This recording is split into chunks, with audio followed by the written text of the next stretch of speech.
teman-teman semuanya. Di video sebelumnya aku pernah bahas ke kalian kan, kalau misalnya kalian mau ke China, aplikasi wajib apa aja yang harus kalian punya.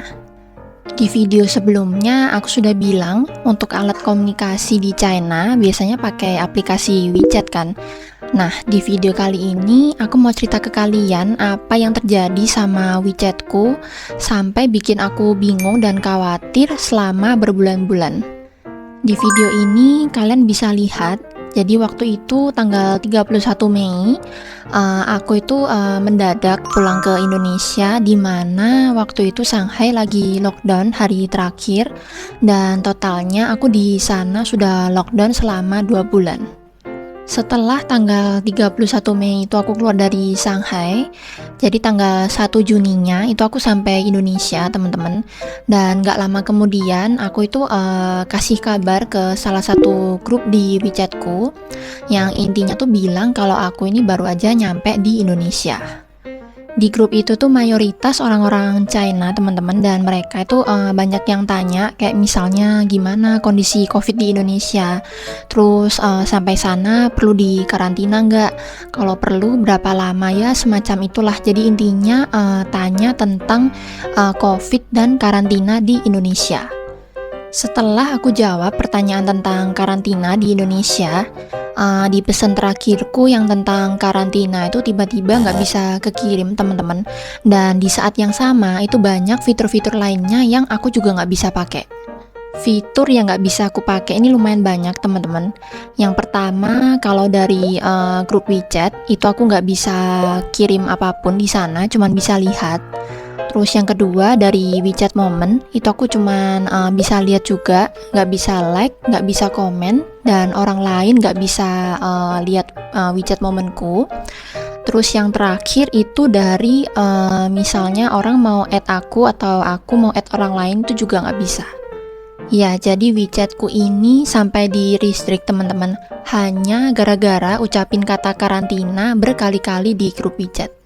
Masalah ini sudah berjalan sekitar 4 bulanan teman-teman, dan selama 4 bulan ini aku itu udah cari berbagai macam cara, misalnya dari kontak WeChatnya langsung, terus sama minta tolong sama Kunio atau teman-teman yang lainnya untuk bantuin supaya akunku ini nggak di restrict lagi. Tapi sayangnya sama sekali nggak ada jalan keluar, dan kalau misalnya dilihat dari sistemnya pun tulisannya tuh sistem error. Nah, untungnya di akhir bulan September yang lalu, WeChatku ini sudah balik normal lagi, teman-teman. Dan ini semua itu berkat teman baik Koreaku yang ada di vlog pertamaku ini. Ini menurut pendapatku pribadi ya, teman-teman. Mungkin waktu itu di China tuh lagi sensitif banget bahas percovidan, terutama tentang karantina. Jadi aku pun yang cuma cerita tentang karantina di Indonesia, dari sistem itu mikirnya aku lagi menyebarluaskan hal yang negatif tentang karantina di China. Dari pengalamanku ini bisa kita lihat teman-teman, di sosial medianya China kita tuh kalau ngomong harus lebih hati-hati, meskipun kita ini sebenarnya nggak punya niat untuk menjelekkan pihak manapun. Kalau untuk chat pribadi harusnya masih lebih aman ya, cuman kalau misalnya kalian mau ngomongnya tuh di grup WeChat atau di WeChat Moment yang sifatnya tuh bisa dilihat langsung sama banyak orang, lebih baik kalian ngomongnya lebih hati-hati lagi. Bayangin aja teman-teman kalau misalnya di grup WeChat kalian cuma bisa lihat doang, gak bisa jawab, gak bisa kirim apapun, itu pasti nyusahin banget. Apalagi kalau misalnya grupnya ini nih penting banget buat kalian sekolah atau kalian kerja. Terus kalau misalnya nggak bisa nambah temen itu juga merepotkan teman-teman, karena kadang kan perlu add orang atau di-add orang untuk urusan kerjaan. Jadi selama 4 bulan itu aku itu cuman bisa chat pribadi aja sama teman-teman WeChatku yang memang sudah ada sebelumnya.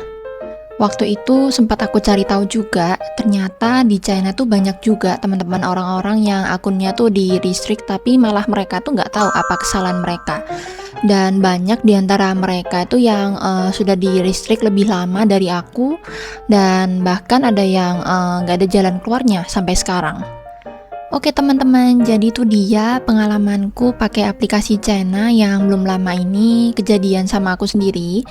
Dan dari sini kalian jadi tahu kan kalau misalnya aplikasi China itu memang seketat itu.